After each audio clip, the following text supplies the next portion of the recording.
Saya itu pemuja Allah yang serius. Samaan ya pemuja Allah, tapi kan kadang kurang alim. Saya ini pemuja Allah serius. Saya itu kalau ngaji, ya ngaji biasa belajar, itu sering nangis, nangis seneng. Misalnya saya baca tadi, Miftahul Jannah la ilaha illallah, lung kunci kok dikasihkan. Kita ini masuk neraka gak pantas, enggak bawa kuncinya kok masuk gitu. Harusnya kita ini masuk surga, kita kan pegang kunci surga, gak pegang kunci neraka. Maka aneh kalau kamu masuk neraka itu aneh. Coba kita pegang kunci surga apa kunci neraka? Tapi kadang teman saya suruh neraka ora ono kuncine. Karena tidak ada pintunya. Terus saya bilang, kamu kok tahu? Memangnya mau ke sana, kata saya. Saya tidak punya rencana tahu neraka. Dan saya meskipun guyon itu serius. Bedanya orang alim sama ndak itu di situ. Kalau orang alim itu guyon itu masih benar, masih serius. Coba saya bacakan ayatnya. Ala inna auliya Allahi la khaufun alaihim wa lahum yahzanun. Terus lahumul busyra fil hayatid dunya fil akhirah. Artinya kalau mungkar nangkir dengan penampilan garang gitu, berarti ada ketakutan apa enggak? Ada. Padahal ciri utama walinya Allah tidak ada ketakutan. Makanya itu termasuk dalilnya Sayyid Muhammad. Tidak semua orang alami seperti itu, karena wali-wali itu la khaufun alaihim wa lahum yahzanun. Wah anak kiai mungkar nangkir buat tidur wedek. Iku dreseke ora kok pertanyaan itu, nak konan santri piye? Lho isen wis kiai dihanjuti mungkar nakir. Malu gak kira-kira? Mesti plengane konan santri piye? Nak jawabannya gampang karena pernah ngajar tauhid. Makanya Sayyidina Ali ini cerita ini ada di kitab Nurul Dholam. Sama lihat di kitab Nurul Dholam karangannya Syekh Nawawi Banten. Itu Sayyidina Ali itu ya, andekan orang biasa mungkin ya agak-agak hasud, tapi ini wali gak boleh kamu katakan. Dia itu mangkal sama Umar. Orang kok setiap orang pernah dibentak. Apa dia berani bentak mungkar nakir? Penasaran dia. Bagaimana perangnya Umar itu berlanjut enggak gitu kira-kira. Akhirnya minta, ya Allah saya minta kasyaf. Ya karena yang minta Sayyidina Ali karena mau wajah dituruti sama kasyaf. Dilihat Sayyidina Umar pas meninggal itu. Jadi hasud itu ya kadang penting asal baik. Loh betul, bahasa Kanjeng Nabi kadang la hasada illa fisnaten. Itu Nabi bahasakan ya hasad. Gus Verson saja yang nafsirkan ghobtoh itu kan gaya-gayanan sebagai ulama. Aslinya Nabi ngendikannya itu la hasada illa fisnaten. Ulama yang ganti itu namanya ghobtoh. Wong Nabi sendiri nyebut hasad kok kamu tafsiri ghobtoh. Ya hasad ya hasad. Udah enggak usah ditawil-tawil pokoknya gitu. Kalau sampean nggak percaya nggak apa-apa. Kok gitu aja kok repot. Karena sampean nggak percaya kemungkinannya dua. Satu nggak ngerti. Dua sama-sama alim. Kan dari awal kalau sama-sama alim kan laisa li alimin ayuqallida aliman akhir. Kita nggak perlu saling mengikuti. Ngapain hasud? Biasa aja. Akhirnya Sayyidina Ali kasar. Pas Umar bangun, setelah mati kan bangun, setelah meninggal bangun. Mungkar nakir datang dengan perang yang sangat garang. Itu digambarkan Sayyidina Ali, matanya itu kal kidril ghali. Kayak apa? Kendil yang apa? Menganga. Wah, seru. Sayyidina Ali senang, paling takut ini Umar. Senangnya bukan main, wah ini mesti takut Umar. Biasa. Ternyata enggak, Umar malah bangkit. Woi, mungkar nakir ya. Kamu tahu menghadapi siapa? Itu betul. Kamu itu menghadapi temannya ahabbal khalqi ilallah. Yang diandalkan temannya bukan dia. Kamu tahu yang kamu hadapi, saya ini teman kekasihnya Allah. Jadi boleh kamu mengandalkan Mbak Virjon. Tapi nanti resikonya mungkar nakir tanya, itu Virjon siapa? Wah itu masalah kan. Makanya syaratnya wali itu harus ma'rufun fis sama. Di langit sudah populer. Makanya dulu ada orang yang saking seninya Abdul Qadir ditanya apa saja jamnya Abdul Qadir Al-Jilani. Itu aman karena beliau populer. Makanya program kita harus populer dulu di langit. Nah, itu nanti kalau dicatut oleh santri-santri nggak apa-apa. Kalau nggak populer nanti ditanya, itu siapa? Masalah ini. Umar itu yang dibanggakan itu, kamu tahu saya siapa? Ya enggak tahu. Saya ini temannya kekasihnya Allah. Temannya Muhammad. Iya Muhammad Rasul. Wah mikir waduh. Repot. Loh di dunia aja gitu kan, temannya presiden, temannya panglima, apalagi ini temannya Sayyidul Awalin wal akhirin. Di dunia aja bilang temannya presiden, menteri, orang sudah takut, apalagi ini temannya Sayyidul Awalin. Hanya mungkar nakir terus konfirmasi sama Allah, gimana ya Allah ini ngadepi. Sebetulnya yang diandalkan itu temannya, bukan dia. Wah, akhirnya sama Allah dibilang, ya bu, ya sama seorang seperti itu bu yang sopan. Terus semenjak itu mungkar nakir itu nggak selalu berpenampilan seperti itu, sangat. Jadi semoga itu konsisten sampai nanti. Jadi kamu kalau ingin nggak takut mungkar nakir, jadi wali dulu. Karena syaratnya tadi hanya wali sing la khaufun alaihim walahum yahzanun lahumul busyra fil hayatid dunya fil akhirah. Jadi orang itu kalau ngaji itu harus khatam. Jangan semuanya kena pertanyaan. Dan kalau semuanya kena pertanyaan nanti repot. Kalau Nabi Muhammad ditanya waman Nabi juga. Nabimu siapa? Lu kan terus jadi aneh. Jadi makanya ketika Sayyid Muhammad semua ulama lah, nggak ada am kecuali ditaksis. Kecuali sifatnya Allah. Misalnya bikulli syai'in alim ya benar-benar bikulli syai'in alim. Tapi kalau am semuanya pasti ada taksis. Meskipun dalam muhawarah muhadasah biasa. Misalnya contoh gampang, istri kamu baru seneng kamu, mas nak pengen apa-apa itu lapor aku, gak apa-apa mas, mesti aku seneng sama lapor. Iku dia aku pengen wayo. Wah langsung jadi apa wae. Mesti apa wae maksudnya kecuali itu gitu. Padahal kalau ngomong mas sampean ingin apa saja tak dukung. Sampean bilang pengen ku iku wayo. Kira-kira disetujui apa enggak? Sama seperti kita kalau punya teman akrab, wes nang omahku gak apa-apa, anggap ya omahmu dewe. Terus mlebu-mlebu kamar. Jadi tidak ada am kecuali ditaksis. Artinya kalau ada cerita bahwa orang mati pasti ngalami ditanya mungkar nakir, itu pasti ada am yang ditaksis. Itu pasti gak dialami para anbiya, para auliya. Karena ciri utama wali itu la khaufun alaihim walahum yahzanun. Kemudian saya yang mau cerita ya supaya sampean bisa menghadapi dunia global ini, tak bawa tafsir Munir termasuk tadi. Ini saya baca ini karangannya Syekh Nawawi karena tadi kata Mbah Firjon ngaji itu harus sama orang yang bersanad. Saya ini kalah sama beliau itu berkali-kali. Secara nasab saya harus manggil Mbah. Secara silsilah ilmu saya juga kalah lagi. Saya sering disewani sama cucu-cucu Syekhona Khalil. Kiai Siddiq itu termasuk murid dekat beliau Syekhona Khalil. Kalau itu berarti kan Gus Firjon, Ahmad, terus Mbah Siddiq. Mbah Siddiq ngaji Syekhona Khalil. Syekhona Khalil itu pernah ngaji langsung sama Sayyid Zaini Tahlan. Berarti beliau dari Sayyid Zaini Tahlan itu baru generasi kelima. Sementara saya itu sudah ke-7 atau ke-6. Saya, Mbah Mun, Mbah Karim misalnya, Mbah Hashim, Mbah Mahfud Termas, Sayyid Abi Bakar Sato yang arangnya Anatul Tolibin, baru Sayyid Zaini Tahlan. Berarti saya ke-7, kalah lagi. Tapi untuk jadi wali biasanya cepat saya. Karena syaratnya jadi mbah itu ngalah demi putu. Jadi kalau beliau ngotot, saya dulu Gusti, saya mbahnya. Wah itu mbah yang nggak baik. Pasti jatahnya dikasihkan apa? Cucunya dulu. Makanya Abdul Muthalib itu orang yang dapat wangsit, tapi yang jadi nabi itu cucunya. Jadi dalil saya banyak. Sebenarnya Abdul Muthalib itu sudah sering dapat wangsit. Karena saya bahasakan wahyu, Nabi yang protes, enggak Nabi kok dapat wahyu. Tapi sebetulnya Abdul Muthalib itu masyhur. Kalimat-kalimatnya menunjukkan bahwa beliau itu sudah dapat wahyu kalau nanti cucunya itu jadi apa? Nabi. Makanya senangnya bukan main Abdul Muthalib sama Rasulullah. Putu seneng, mbah seneng putu. Jadi mungkin, jadi sampean enggak usah protes, Bro. Yang jadi wali kok cucunya. Betul. Dulu Mbah Hamid Pasuruan itu kalau Mbah Ahmad Siddiq ke sana, Mbah Hamid Pasuruan kalau manggil Mbah Ahmad Siddiq itu paman. Tapi pamannya minta ijazah ke ponaan. Apa ya gara-gara itu memang. Kalau itu masih berlaku, apa? Ngalah tadi. Kayaknya masih apa? Hawane masih. Hawane masih. Karena melihat tren-tren langit masih gitu kayaknya masih. Masih itu. Ya. Tapi mbahnya tetap dapat jatah, tenang saja nanti. Tapi memang sebaiknya mbah itu legowo.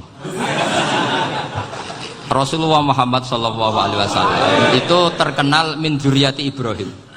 Tapi kata Rasulullah, ana dakwatu Ibrahim wa bisyaratu Isa. Aku nganti ngene iki barokah dongane Nabi siapa? Ibrahim. Jadi dongane Nabi Ibrahim nggih tiba teng putu. Jadi banyak bukti bahwa jatuhnya ke putu gitu.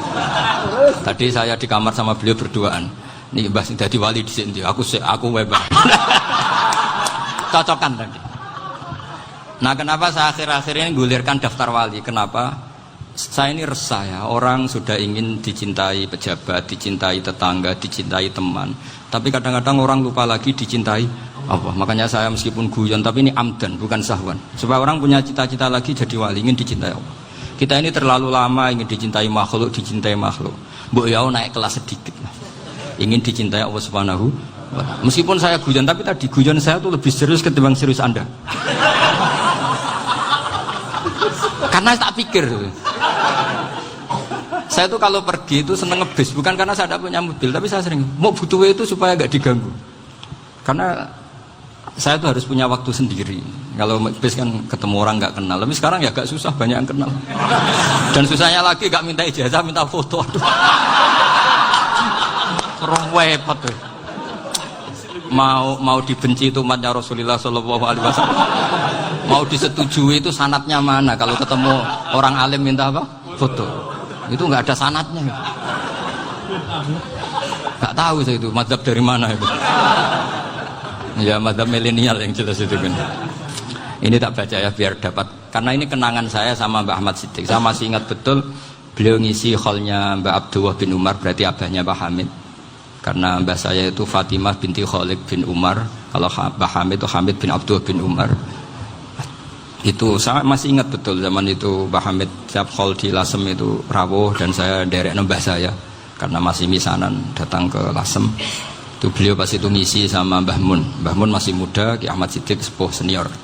Itu beliau cerita bahwa dulu ketika Indonesia dijajah Jepang itu para kiai mimpi dibacakan ayat Khulibatir Rum fi adnal ardi wa hum min ba'di walabihim. Terus ada kiai yang tanya, takwilannya gimana? Ya nanti Jepang pulang bukan karena kita yang mengalahkan, tapi Jepang ada yang mengalahkan sendiri, meskipun tidak kita. Kayak dulu Faris tidak dikalahkan Islam, tapi dikalahkan Romawi, tapi yang senang umat Islam. Wa yauma idzi yafrahul mu'min. Itu luar biasa ulama-ulama kita. Delalah kejadiannya Indonesia seperti itu. Yaitu kita tidak mengalahkan Jepang, tapi Jepang pulang sendiri karena dikalahkan apa? Sekutu. Ya ini saya baca. Ini tidak usah dicek bacanya bener apa enggak, sudah aman apa? Aman. Karena kalau saya salah itu ya sengaja. Artinya ya sengaja saja. Ya biasa maksudnya. Saya kemarin ngisi di Pondok Peloso, di Pondok Al Munawir Jogja. Salah itu ada dua. Ada salah memang benar-benar salah. Ya itu enggak apa-apa, bisa dimakfu. Karena mesti sangke wong goblok salah yang terus itu. Ada salah bawaan ilmu, itu repot tuh dan ini.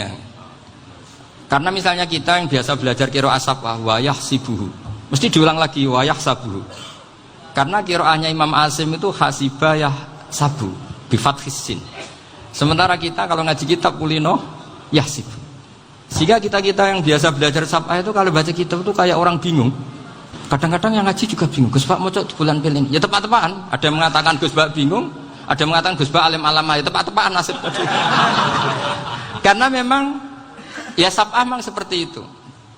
Misalnya kufuan itu Imam Asim baca kufuan.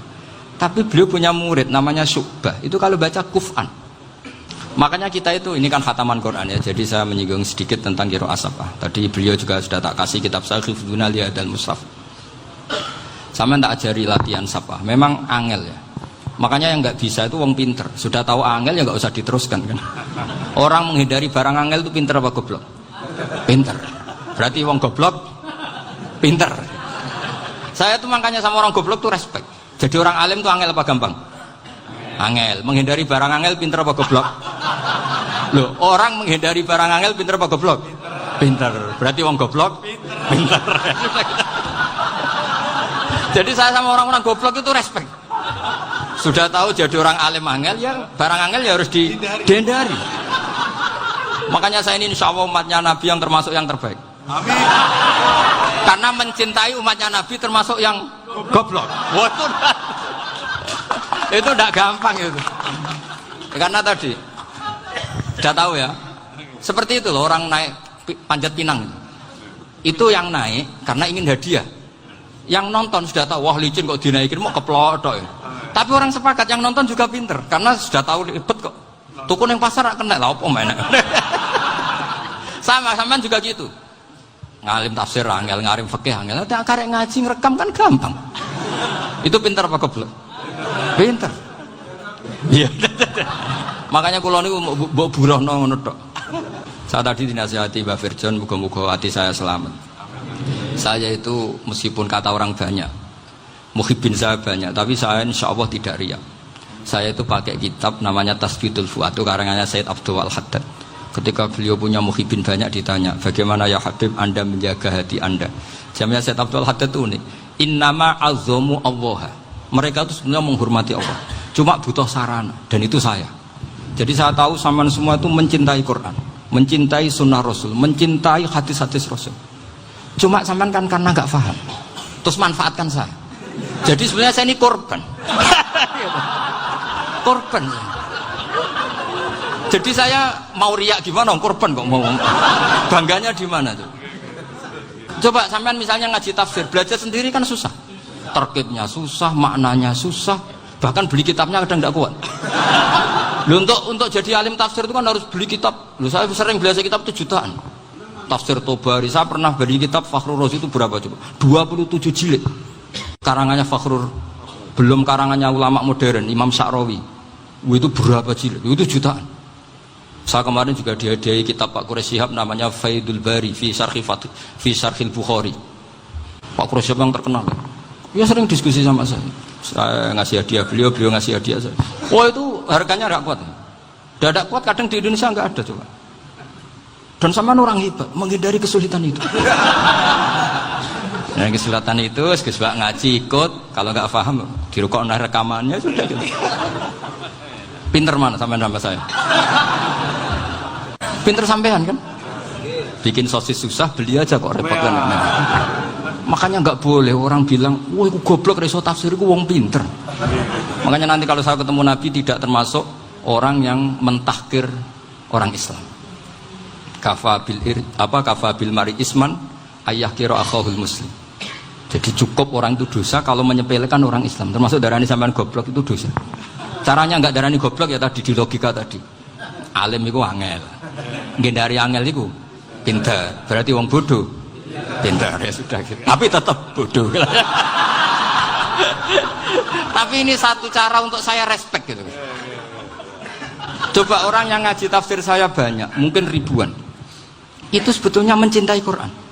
Karena Quran adalah kitab suci yang panduannya umat Islam. Sangat mencintai Quran. Terus kemudian mereka nggak paham. Terus mencari orang yang memahamkan. Burohno lah cara jawabannya. Terus keren saya itu di mana coba? Lah terus mereka kurang ajarnya gini, kalau paham itu ya alhamdulillah paham. Kowe nak ngaji Gus Bae ngono tok. Tapi nek ora paham, ora nyalano akal ya. Mari Gus Bae nerangno cepet, mulane gak paham. Ora kok nyalano teke sing lelet tuh. Oh kan, masya Allah, naudzubillah tenan. Sebetulnya tingkat kurang ajarnya tinggi Gus sebenarnya. Jadi kalau nggak paham itu kadang nggak nyalahno uteke, kayak mau misalnya, mau mari mikir aja jelas. Padahal misalnya jelas orang mesti paham, bodoh ya. Paham? Jadi kata Said Abdul Haddad, innama azzamu Allah. Sebenarnya mereka itu sangat menghormati Allah. Makanya kita nggak perlu mengatakan wasilah itu kafir, nggak akan. Karena orang tawasul sama Rasulullah itu ingin dapat ridhonya Allah lewat orang yang dicintai Allah. Kita mencintai wali sebenarnya, wah itu kekasih Allah. Kita mencintai itu karena mencintai Allah. Sama seperti gini, kamu mencintai kangkung apa enggak? Sebenarnya sama sekali enggak. Tapi kamu ingin sehat, ada asupan gizi. Kamu ingin tubuh kamu sehat, butuh asupan gizi. Kemudian kamu makan kangkung. Apa terus kamu cinta kangkung? Kan enggak. Cinta kesehatan kamu sama. Orang yang mencintai saya sebenarnya ingin kepuasan rohani. Saya kan termasuk kiai yang torekonya gampang. Ini swarga, kan akhirnya penggemarnya banyak. Coba kalau kamu ini neraka. Jadi sebetulnya Anda mencintai kepuasan Anda sendiri. Nah, saya ini korban. Makanya untuk masuk surga cepat saya, korban itu cepat. Da'watul mazlum la turaddu kan gitu. Laisa bainahu wa bainallah hijab. Jadi saya kalau donga langsung seret langit. Karena mazlum. Saya sinau tafsir itu, Pak, sampean bayangkan ada tafsir itu sudah 27 jilid. Sing ngarang Fakhrur Razi itu bulatnya bukan main. Karena dia ahli filsafat. Bulatnya Masya Allah. Sudah gitu sinau Jalalain kadang dikomen oleh Sawi. Sudah kita percaya Jalalain jebule dibuli Sawi. Percaya Sawi dikandani, "Oh iku Maliki rasa ribet." Sudah gitu sinau Qurtubi, sinau tafsir Tabari itu susahnya. Belinya susah, belajarnya susah. Padahal saya punya keluarga, punya istri, punya anak. Bayangkan kalau istri saya rewel kayak istri sampai. Wah itu. Tapi alhamdulillah enggak. Sama sekali enggak. Allah sudah milihkan, wah ini bahaya kalau punya istri rewel. Imam Sibawai itu kitabnya banyak, tapi yang terbukukan hanya kitab Sibawai. Karena beliau kalau sudah belajar lupa istri. Hanya pas beliau di pasar, kitabnya dibakar semua sama istrinya. Karena dianggap saingannya. Ternyata yang dicerai tidak kitabnya, malah istrinya. Itu Imam siapa? Sibawai. Tapi alhamdulillah kitab saya nggak terbakar, aman. Saya teruskan ya. Jadi untuk menjaga riya dilatih innama azzamu Allah. Sebenarnya mereka itu menghormati. Sehingga wasail-wasail itu sebenarnya nggak pernah jadi subjek pelaku utama, tetap Allah. Sebab itu kata Sayyid Muhammad, kamu kok mengatakan wasilah itu kafir itu gimana? Ketika innallaha qad ba'atsa lakum taluta malika. Talut itu ya manusia. PD-nya itu apa? Inna ayata mulkihi ayyatiyakumut tabut fihi sakinatum mir rabbikum wa baqiyatum mimma taraka alu Musa wa alu Haruna tahmiluhul malaika. Jadi beliau PD itu kalau bawa sunduk semacam peti sakti, sing di situ ada baqiyatum mimma taraka alu Musa wa alu Haruna tahmiluhul malaika. Ya kayak semacam jimat. Tapi saya bukan mensyariatkan jimat enggak, karena nanti banyak penjual yang pembohong juga gitu loh. Cuma cerita, kamu tidak usah mengatakan kafir. Dulu Talut PD-nya kalau bawa sunduk semacam peti kesaktian yang di situ ada baqiyatum mimma taraka alu Musa wa alu Haruna tahmiluhul malaika. Sehingga Khalid bin Walid meskipun beliau sahabat dan menyaksikan wajah Rasulullah SAW, itu bawa sya'aratun min sya'aratihi Rasulullah SAW, bawa rambutnya Nabi. Perang kemana-mana itu diletakkan di pecinya. Nanti sampai tanya lagi, masa pakai peci Khalid bin Walid ini? Wah panjang, sampai itu repot. Sampai tak warai ngaji usul fikih. Usul fikih itu kalau ngaji itu ada istilah tangkihul manat. Ini mesti ini wilayah yang kita bisa berdebat sama Mbah Firjon. Dulu itu musuh saya karena saya makili Anwar, beliau makili Peloso. Tapi tahu-tahu kalah tua terus saya mengundurkan diri. Di fikih itu ada istilah, ada tangkihul manat, ada tahqiqul manat, ada tangkihul manat. Tangkih itu kira-kira gini, lafadz hadis itu dibuang sekian untuk tahu bahwa itu madarul hukmi. Misalnya gini, tak beri contoh paling gampang. Sama harus paham, kalau nggak paham nggak pinter-pinter. Ja'a a'rabiyun ila Rasulillah sallallahu alaihi wasallam. Ya karena ini menghormati Mbah Ahmad Siddiq, beliau orang alim, jadi ngaji ini tetap ada suasana alim. Ya harus ada suasana alim. Enggak perlu jadi orang alim tadi, susah. Sudah ngindari susah itu pintar. Sudah itu aja. Jadi orang alim susah, ngindari barang susah pintar. Berarti orang tidak alim pintar. Nah, meskipun tetap sudah kita itu pegangi sampai mati nanti. Loh, jadi orang alim itu repot. Itu kata Imam Ghazali, kalau orang alim kalau mau masuk surga itu sama Allah nggak boleh. Kif, kamu nggak boleh langsung masuk surga. Coba cari umat kamu, syafaati dulu. Nah, saya takut nyari sampean tidak bisa kembali. Saya tidak punya rencana itu. Pokoknya mau masuk. Golek sampean kuaduan, aduan balik raroh dewe, wah repot nanti saya. Berat jadi orang alim itu berat. Ya saya teruskan ya. Ada tangkihul manat. Ja'a a'rabiyun ila Rasulillah sallallahu alaihi wasallam. Faqala ahlaktu wa ma ahlakaka qal waqatu imraati fi nahari Ramadan. Ya sidang kita, saya ini rusak ya Rasulullah. Kenapa? Karena saya menjima istri saya fi nahari Ramadan. Terus kata Nabi, kamu harus bayar kafarah. Napa Nabi kafarah? Puasa 2 bulan. Wong baru 1 hari aja terjadi gitu kok disuruh puasa 2 bulan. Ya tidak kuat ya Rasulullah. Baru berapa hari saya puasa aja kecelakaan seperti itu. Apalagi kalau sampai 2 bulan. Tidak ya Rasulullah. Ya sudah kalau gitu kamu apa? Pertama ngasih makan apa? Itqu raqabah kan, pertama merdekakan budak. Tapi kan sekarang nggak ada budak makanya terus sekarang langsung puasa. Wah ini nggak bisa semua. Ya sudah ngasih makan orang 60. Kasihkan siapa ya Rasul? Ya orang fakir. Saya ini paling fakir. Di kampung saya ini orang paling fakir. Jadi mulai dulu orang fakir itu hubungan suami istri itu paling lancar. Mulai dulu. Makanya orang fakir itu anaknya banyak. Karena hiburannya hanya itu. Wong Ramadan aja. Coba mau ke ATM nggak punya uang, mau antri di bank nggak punya, mau apa coba? Itu mulai dulu. Ini sanatnya mutasil. Wah, akhirnya sudah sanksinya kan tadi ya idku raqabah atau puasa 2 bulan berturut-turut atau ngasih makan 60 orang miskin. Lalu kata ahli usul fikih, kata A'rabi dibuang, nggak menjadi catatan hukum. Orang kota pun kalau melakukan itu juga kena sanksi yang sama. Imro'atau juga dibuang. Andai kan itu dilakukan untuk amatnya juga ketentuannya sama. Nah sekarang perdebatan antara Imam Syafi'i dan Imam Malik begini. Sekarang pertanyaan gini, jima istri itu hukumnya boleh apa haram? Boleh kan? Lalu kalau ada orang tanpa udzur kemudian makan siang-siang, cara Imam Malik hukumnya sama, harus kena sanksi yang sama. Karena sama-sama hadku hurmati Ramadan bi ghairi udzrin syar'iyyin. Sama-sama merusak hukum Ramadan tanpa udzur syar'. Lo jima itu tidak zina. Kan hukumnya jaiz.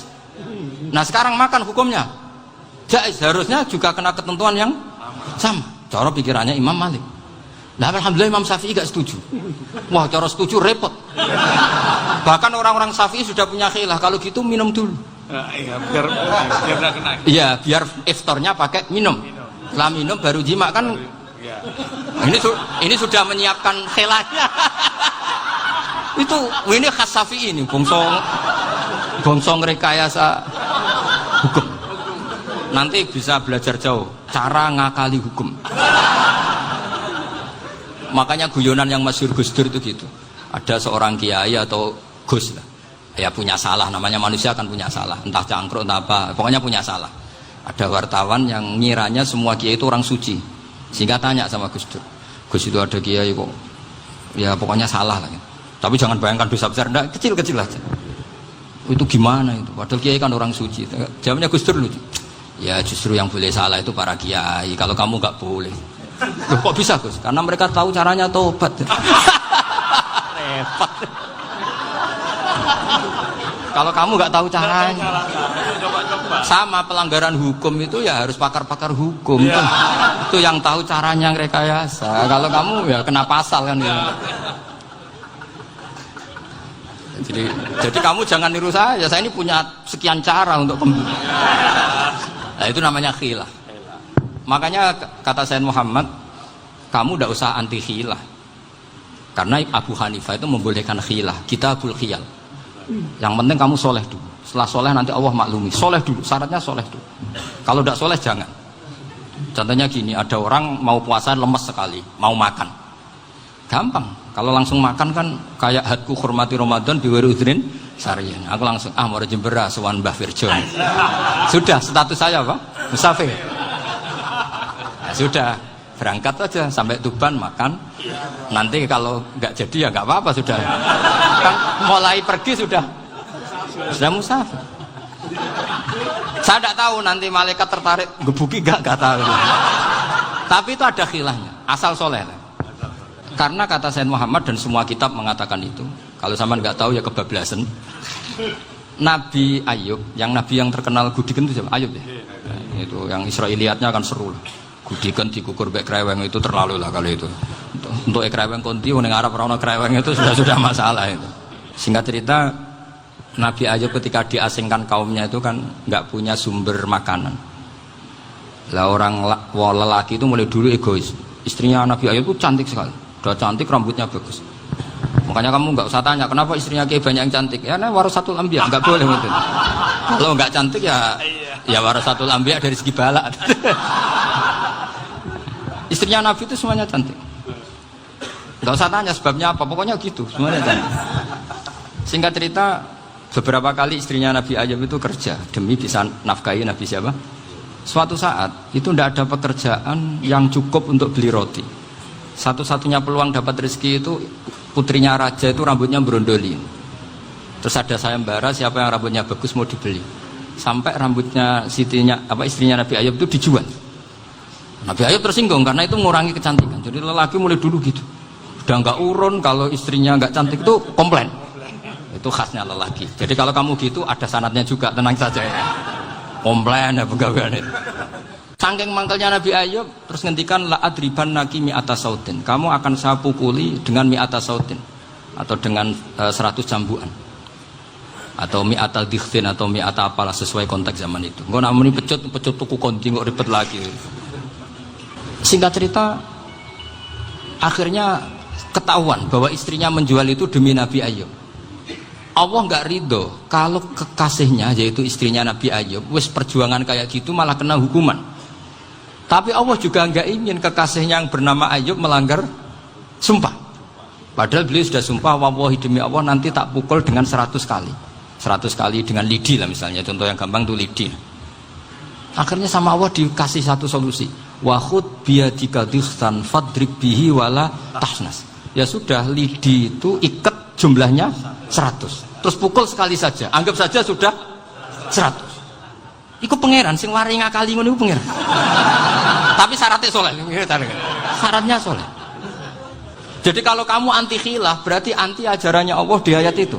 Wa khud biyadika dikhsan fadrib bihi wala tahnas.